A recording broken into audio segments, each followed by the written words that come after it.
The arrests of 3 Needham educators on child pornography charges have sent shockwaves through the school community. In response, both school and town officials are working to restore trust and support families. Municipal producer Yushao Yuan has the story.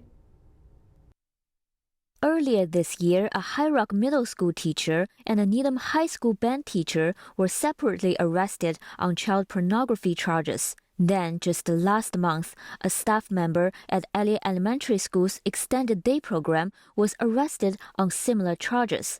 The back-to-back arrests have left many in the community asking the same question: how do we help students and parents process this? I think the biggest thing I've heard from parents and children is that they're scared, right? I think that this can shake any community. While school is out for the summer, Needham Youth and Family Services is offering weekly drop-in counseling sessions every Tuesday in July at the school administration building.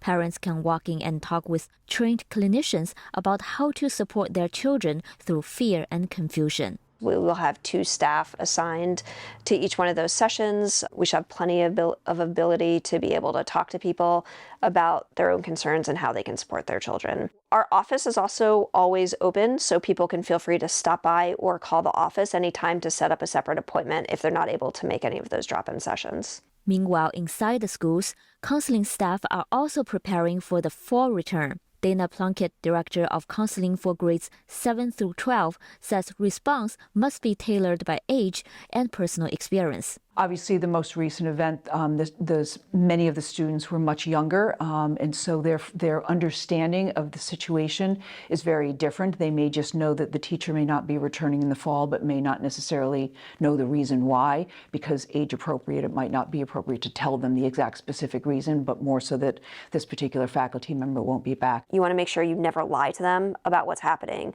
You can be vague about what's happening, that there have been situations with this teacher, and that the teacher is no longer going to be a teacher at their school. You can say that it had to do with safety reasons. The older kids obviously have a little bit different frame of reference for these incidences. They sort of understand in greater detail, and helping them sort of understand the fact that they may have had an experience with these teachers on a teacher-student relationship, and those relationships might have been very positive or maybe conflictual, but now they've learned something about this person that is a very dramatically different than their frame of reference, and how to kind of help them understand that both of those experiences are very real and very valid. Both Shine and Plunkett emphasize the importance of helping students re-establish trust in the adults around them. It's also important to realize, to help our students understand that they shouldn't question their judgment moving forward about other people.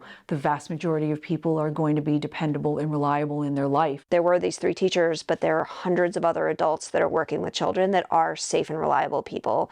And we need to make sure that children have that faith in adults, and that they also know where to go to if they're not feeling safe. Back into routines is really important, so that they know that the adults that are around them are still going to be consistent and reliable and dependable. Children process trauma differently. Just because they are not talking about it doesn't mean they are not affected. Shine and Plunkett share some advice for parents on how to approach conversations about these difficult incidents. So we first of all don't want to assume that our children feel the same way that we do. Our children may have had a wonderful experience with this adult, and we don't want to minimize the fact that that was their experience, despite the news that they've now learned. You also want to make sure as a parent that you're really taking into consideration your own feelings and your own ability to have a conversation with the child. Because if you're feeling really anxious or you're really upset about something, that's not the time to have a conversation with your child. And if they ask a challenging question, we don't have all the answers. If they say, why did one of these individuals do what they did? We don't know. And it's okay not to know. It's more important to say, what made you think of that question? What are the concerns that you have as a result of hearing this? And sort of meeting the student where they're at, instead of either imposing our own thoughts and feelings on it or assuming that they feel the same way. Also, for parents of older kids, sometimes you want to find a time that they are able to talk. So in the car ride, right? When they don't have to look at you. That's a really good place to have a conversation in the car, because sometimes the older kids, the teenagers, are more able to open up if you're also engaging in another activity. Go for a walk with them. Likewise, if you find yourself in a situation where you've had a good, thoughtful conversation with your child, it's not necessary to sort of continue to check in with them over periods of time. If they seem to be in their routines and doing, their normal day-to-day, acting in their normal way of being, then it's pretty safe that, they've absorbed it and they've been able to process it with you and be able to just move forward.